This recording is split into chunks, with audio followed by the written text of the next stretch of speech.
Le débat de Smart Job et un grand entretien aujourd'hui pour parler d'une marque que tout le monde connaît, Amazon.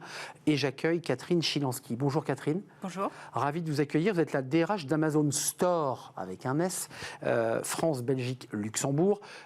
D'abord, un petit mot sur votre parcours, parce que vous êtes chez Amazon depuis combien de temps et vous êtes arrivé comment dans cette entreprise? Racontez-moi un peu votre histoire. D'accord. Donc je suis chez Amazon depuis un peu plus d'1 an. J'ai souhaité les rejoindre parce que j'ai trouvé que la proposition qu'ils me faisaient était intéressante. J'ai adoré leur méthode de recrutement, que j'ai trouvée intelligente, professionnelle, et qui m'a permis de réfléchir à mon parcours de façon différente. J'ai aussi aimé les gens que j'ai rencontrés au travers de ces entretiens, parce que je pense en tant que DRH que c'est très important d'avoir un lien en fait qui se passe bien avec les gens qui vous recrutent. Donc voilà, et puis j'étais à un moment d'inflexion de ma carrière où je me suis dit que tenter l'aventure était une bonne option. L'aventure. Amazon est connue pour le grand public parce qu'il peut se faire livrer, quel que soit le produit. Tout ça part de centres logistiques et puis le livreur va venir livrer. Amazon Store, c'est pas les entrepôts qu'on essaie de bien définir et c'est pas AWS non plus. Non, tout à fait. Donc Amazon Store, c'est vraiment notre partie vente en ligne. Ça couvre également la partie Prime Vidéo, la partie objets connectés. Donc la partie vente en ligne, c'est vraiment tout ce qu'on voit sur Internet, la façon dont nos clients commandent nos produits. Et en tant que DRH, j'assure également la coordination avec effectivement nos activités logistiques et nos activités web services, c'est-à-dire le cloud que vous mentionniez. AWS, de façon à ce qu'on ait quand même une homogénéité d'expérience pour nos salariés et de pratique. Alors, des DRH quand même qui gèrent la partie entrepôt logistique. Absolument. Où c'est compliqué, c'est difficile d'aller travailler. On va revenir sur la qualité de vie au travail, mais un mot quand même sur le fait que vous êtes le premier créateur net d'emploi. Alors, vous n'êtes pas le premier employeur de France, il faut le préciser, mais en création nette d'emploi, vous êtes le premier. Ça, c'est des données de Trendéo. Ça veut dire quand même qu'il y a une très forte dynamique de recrutement chez Amazon. Alors effectivement, Amazon, à l'heure actuelle, c'est plus de 20 000 salariés en CDI en France. Et effectivement, selon les données de l'Observatoire national pour l'emploi, on est le premier créateur d'emplois en France. Et oui, on a une très belle dynamique de recrutement. Concrètement, aujourd'hui, on a compris, la marketplace et évidemment tout le volet Prime Vidéo, parce qu'on en parlera. Quelle est votre stratégie? Parce qu'on voit qu'il y a une volonté à la fois de créer de la marque employeur, créer de la qualité de vie au travail. Quels sont vos axes? Ça fait 1 an que vous êtes maintenant posé, vous avez une vue globale d'Amazon. Vous dites, je vais appuyer plutôt là, je vais plutôt lever le pied à cet endroit, je vais plutôt accélérer sur ces sujets. C'est quoi les grands sujets là qui sont face à vous? Alors, les grands sujets, c'est clairement de continuer d'être en amélioration perpétuelle de la qualité de notre environnement de travail, parce que c'est très important pour les collaborateurs à l'heure actuelle. On y reviendra certainement, la qualité de leur environnement de travail. Et il y a plusieurs déclinaisons à cette qualité en fonction des populations qu'on a.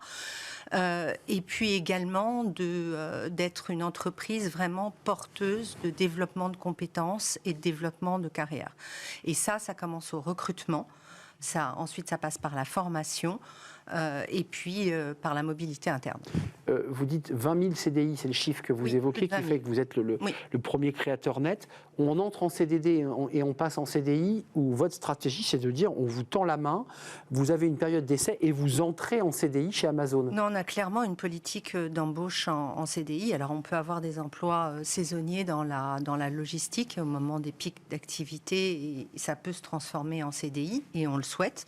Mais sinon, on a clairement une politique d'embauche en CDI, et le recrutement est quelque chose de très important chez Amazon. Quand je dis que moi-même, j'ai été séduite par la politique de recrutement, je le pense par vraiment. La technique, à la manière dont on vous a recruté. Absolument. Et on vous a recruté comment d'ailleurs? Il n'y avait pas d'entretien, on a pris un café dans un bar, on a fait une visio. C'était comment? Qu'est-ce qui vous a séduit? Parce que vous avez de l'expérience. Oui, tout à fait. J'ai été séduite par le professionnalisme et par l'intelligence et par la transparence.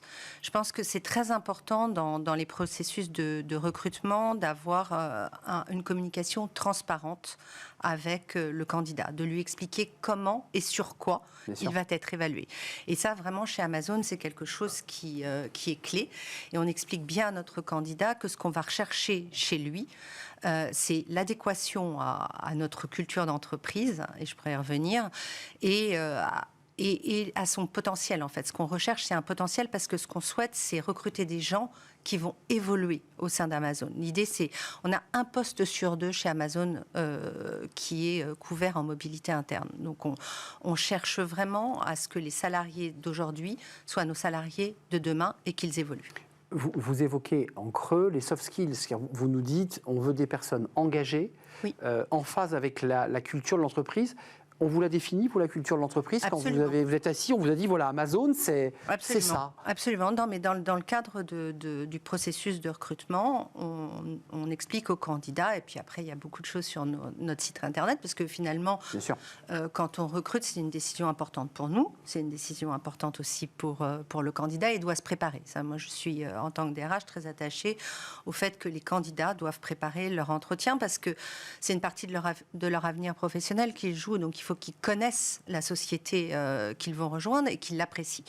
Donc, effectivement, on a 16 principes de directeurs de travail qu'on appelle leadership principles, qui sont des valeurs d'entreprise et qui sont pleines de bon sens. Par exemple, ce qu'on va rechercher, c'est la curiosité intellectuelle. On va rechercher la capacité à agir, la capacité à innover, la capacité à ne pas être d'accord. La capacité à gagner la confiance. Et ça, il y en a 16 comme ça, mais vous voyez, quand je vous en parle, c'est assez basique finalement. Loin de la France, c'est très anglo-saxon. Quand vous décrivez ces soft skills, on voit vraiment qu'il y a quand même... Vous trouvez ? Je trouve que les Français, peut-être qu'ils avancent aujourd'hui dans certaines entreprises, mais ces sujets-là sont finalement assez anglo-saxons. Je dis anglo-saxon, je ne dis pas qu'américain. C'est une manière différente d'observer sa posture dans l'entreprise. C'est vrai, peut-être que c'est une manière différente. Pour autant, quand vous regardez votre expérience professionnelle, et moi je l'ai fait, plutôt que de regarder mon CV de façon linéaire et de réciter mes différentes postes, etc., et de passer chronologiquement sur... Faire émerger ce qu'on est. On fait émerger ce qu'on est au travers, effectivement, de ces valeurs-là, et se dire, quand est-ce que j'ai fait preuve de capacité à agir ? Quand est-ce que j'ai été curieux et que j'ai développé quelque chose ? Quand est-ce que j'ai gagné la confiance d'une personne avec qui je travaillais, et comment ? Je trouve que c'est assez universel. Je ne trouve pas que ça soit particulièrement anglo-saxon. C'est des outils qui méritent de traverser l'Atlantique. Je ne dis pas que ce sont de mauvais outils, mais je dis qu'aujourd'hui, il y a encore une dizaine d'années, ce n'était pas la culture typique du recrutement en France. C'est vrai. Le CV, le diplôme, et si on n'avait pas le diplôme, on n'y arrivait pas. Il y a un élément intéressant, parce qu'il y a à la fois cette image d'Amazon, comme ça, du grand public, et peut-être même des jeunes. Ils vous challenge, les jeunes, parce que vous recherchez des ingénieurs, vous recherchez des talents, vous recherchez évidemment à ce que les meilleurs viennent chez vous. Est-ce qu'ils viennent vous challenger aussi, cette fameuse génération Z, et qui vous dit non, moi je ne suis pas pour cette entreprise, elle est trop grosse, je cherche plus de l'écologie. On les a sur ce plateau, ces jeunes. Non, mais bien sûr. Après, de la même façon... Une décision de recrutement, c'est aussi pour le... C'est un mariage. Oui, voilà, c'est aussi pour le candidat. Donc, on est prêt à répondre à ces questions. Et ensuite, j'aurais tendance à dire, si ça ne nous convient pas, ça ne nous convient pas. Si ça ne leur convient pas, ça ne leur convient pas. Est-ce qu'on a plus de challenge de la jeune génération ? Pas à ma connaissance. Après, on peut très bien avoir effectivement des gens qui ne souhaitent pas nous rejoindre ou qui ne se reconnaissent pas dans le processus de recrutement. Un mot sur le télétravail, parce que le télétravail, c'est intéressant. J'ai vu, je voulais le préciser quand même, parce qu'au-delà de l'image parfois, ou même l'image médiatique donnée par les médias de votre entreprise, on voit quand même que, d'après l'étude certifiée Top Employeur, pour la 5e année, 8 salariés sur 10 recommandent Amazon comme entreprise où il fait bon vivre, où on a envie d'aller travailler. Il faut le préciser, ce qui est parfois un peu discordant avec l'image qu'on peut avoir d'Amazon. Qu'est-ce que vous avez fait et qu'est-ce qu'ont fait vos prédécesseurs pour arriver à un chiffre pareil ? Qu'est-ce qui fait qu'aujourd'hui, il y a 8 salariés chez Amazon qui disent « mais écoutez, moi, je m'y sens bien ». Et je recommande même Amazon à ceux qui n'y sont pas encore. Alors, je pense que déjà, il faut distinguer effectivement notre activité vente en ligne et nos activités logistiques. On a affaire à des populations très différentes. En ce qui concerne nos activités vente en ligne, qui est plutôt une population cadre, on a effectivement une politique de télétravail de 3 jours par semaine au bureau et 2 jours par semaine en télétravail. Où on veut. De chez soi. De chez soi. On a également une politique de 20 jours par an où nos salariés peuvent travailler, comme on le dit, de partout. From anywhere. Donc, ils peuvent décider d'aller travailler, de compléter un week-end. Il y a une connexion Internet, je vais aux Bahamas. Exact. Peut-être pas aux Bahamas. Oui, non, mais pourquoi pas à partir... Non, mais à partir du moment... Non, mais je dirais...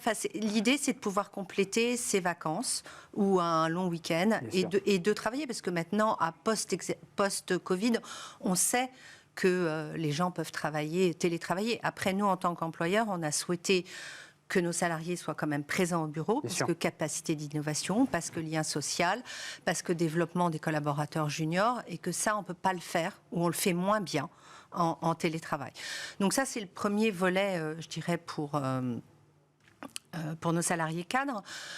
On a également des groupes d'affinités au sein d'Amazon. Donc des groupes d'affinités, c'est quoi? C'est des salariés volontaires qui décident de se mobiliser chez nous pour une cause. Donc on a par exemple un groupe d'affinité des femmes, on l'a pour les familles, on l'a pour la santé mentale. Et tous ces groupes d'affinité et de volontaires proposent des prises de conscience, des prises de parole, des événements qui contribuent en fait à la qualité de vie au travail, parce que il y a quelque chose qui est du fait que les gens ont besoin d'être respectés, reconnus, entendus. Dans leurs différences, on parlera dans leurs différences. De l'inclusion, de la diversité. Ouais. C'est aussi une bataille que mène Amazon et que vous menez. Oui. Là aussi, ça oblige à repenser le recrutement, à travailler différemment, à recruter différemment. Alors, de nouveau, dans le recrutement, je pense que ce qui est très important, c'est qu'on a des panels de recrutement. Donc, en fait, chaque salarié passe entre 4 et 5 entretiens qui représentent un peu un 360. Donc, avec des gens avec lesquels il va être amené à Pour faire le tour. Exactement. Mais on a aussi un entretien avec un tiers externe, c'est-à-dire quelqu'un qui est salarié d'Amazon, qui est formé à la diversité, formé au biais inconscient, et qui va en fait avoir une vision, un regard distant sur le recrutement, et qui, lors du débrief entre les différents panélistes, va venir challenger les approches. Et ce qui est très important, c'est aussi que les différents membres du panel ne doivent pas se parler avant, parce que l'un des plus grands biais qu'on retrouve sur un recrutement... C'est l'échange qu'a fait. C'est l'échange qu'a fait. Comment tu l'as trouvé? Exactement. Et ça, si vous faites ça avant qu'il y ait un entretien, ça fausse totalement la perception. Et ensuite, on rajoute ce tiers. Et je trouve que globalement, du coup, ça permet de donner un vrai axe de diversité. Ce qu'il faut savoir aussi, c'est que sur nos 20 000 collaborateurs en France, on est à quasi parité dans nos effectifs, 10 000 femmes, 10 000 hommes. Et ça, c'est vrai aussi au sein de notre comité de direction. Donc la diversité, c'est vraiment une valeur incorporée depuis longtemps chez Amazon. Merci Catherine Chilansky d'être venue nous parler d'Amazon Store. On l'aura compris, la partie marketplace, plus col blanc, plus ingénieur, plus marketing. Et vous êtes la DRH d'Amazon Store, France, Belgique et Luxembourg. C'est un vrai plaisir de vous accueillir sur ce plateau. On tourne une page, c'est Fenêtre sur l'emploi, et j'accueille mon invité.